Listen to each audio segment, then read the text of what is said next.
We emerged from the club and took deep breaths of the cool night air, lifting our arms to let it waft away the swampiness.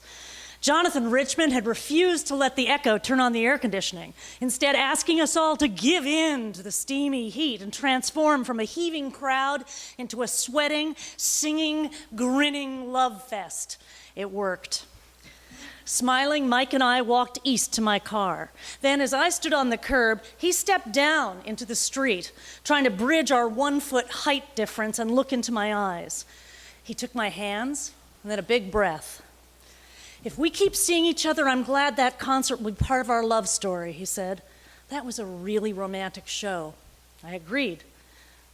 "And I want to keep seeing you," he said. "You're pretty, you're smart, and you use your smarts with kindness. It's all green lights with me." He smiled, waiting for my answer. And I hesitated. What was my problem? Mike was adorable, smart, funny, kind, just my type of geek. He'd kept pet tortoises as a kid, for God's sake. Kissing-wise, we were finding our stride, but I held back. I wish I could say it was because it was only our 3rd or 4th date that I was taken by surprise. But I was even dumber than that. I was waiting for another guy to get a clue. Now, dating in LA fully deserves its reputation as one of the circles of hell. I met rich, entitled executives with both ex-wives and kids in rehab. Aging boys tending bar at 38, believing their big break is still just around the corner. Clever, witty writers too, jaded to open their hearts to any except the thinnest and neediest of blondes. I felt I'd seen them all, along with side trips to the shadier side of town, which is Malibu. I grew not only cynical, but pissed off. Where were all the decent guys? One night at the El Rey, I hopefully surveyed the crowd. Middle-aged country music fans, presumably my target dating pool. But all I could see were beer bellies, unkempt gray hair, and a general air of defeat.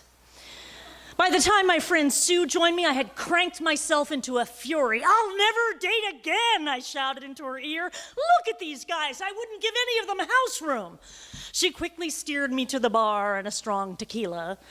"Honestly," I continued more calmly, "why do they all look like hell?" Sue was unfazed. "Those guys look nice," she said, indicating a couple of men a few yards away. I scoffed and drank. But she led us over and began talking with the guy she thought I'd like. Unimpressed, I watched Amy Lou and her band laze vaguely through a song. Her drummer was waving his sticks in the air, not playing actual drums. I couldn't figure out what he was doing. Then the second guy popped up at my shoulder. "Don't you think her drummer should be in Milli Vanilli?" he said. I laughed. His name was Jeff. We kept laughing and talking. After the show, we kissed. I couldn't believe it. Just when I was utterly ready to give up, I seemed to have gotten lucky. Sure, there were obstacles. He told me right away he was 2 years separated but not yet divorced and had not been meaning to date. But I could be patient. We had such a great connection, I figured he would come around, right? Together we enjoyed movies, music, barbecue, but he only made plans during the week. Weekends were for his son, still in high school, whom he wouldn't let me meet. Thanksgiving he spent with his divorced buddies in their no girls allowed clubhouse. Once I persuaded him to rent a cabin for a weekend away, but his not yet ex-wife surfaced with uncanny jealousy to torpedo that idea. And Jeff let her. Yet with all its limitations, I was glad to have found even this half a loaf. These were crumbs, but still a better relationship than I'd been in for ages. And it would turn around, right? It had to. But as the months progressed, we didn't. We stayed stuck at 1 date a week. I took care of myself, I went traveling, but I was starting to hurt.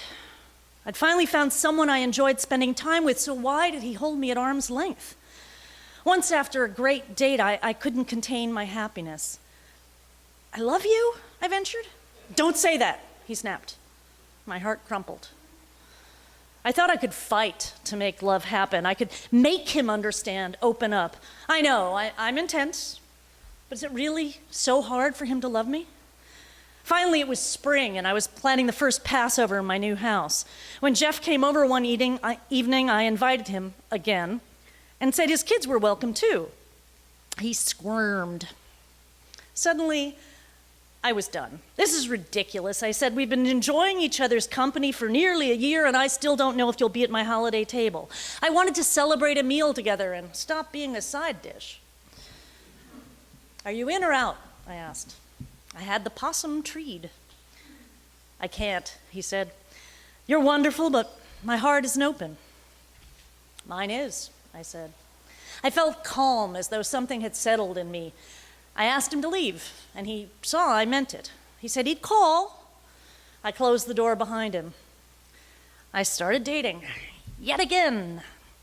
And I met Mike, who was darling. But the fighter in me was still so attached to winning the lost battle, to being right and not giving up what might have been, that I couldn't fully see what was right there in front of me. A better man, a great fit for me, whose heart was fully open. So I put Mike off, I'm sorry to say. I had a great excuse. I was going to Europe for 2 weeks. Mike emailed while I was gone, couldn't wait for me to get back, and when I did, asked to see me ASAP. I liked him more and more. Which is, of course, when I finally heard from Jeff. He wanted to see my Russian travelogue, but here's what I heard. He wants to see me! My inner Disney princess did pirouettes.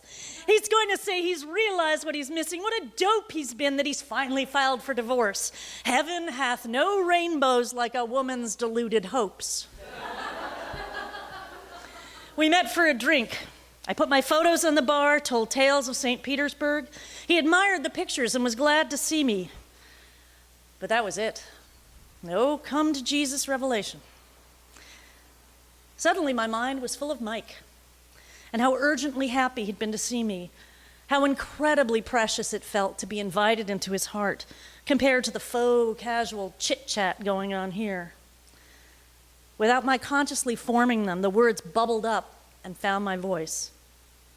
I've met someone, I said. Jeff blinked. I'm happy for you, he said. He didn't even try to fight for me. Why had I tried so hard? Then my phone beeped with a text from Mike. I just told my kids about you, he said. Snap. I put down the torch I'd been carrying. Enough of fighting for love. At last, I got smart enough to choose the open heart and follow the green lights instead. And it's been all green lights ever since.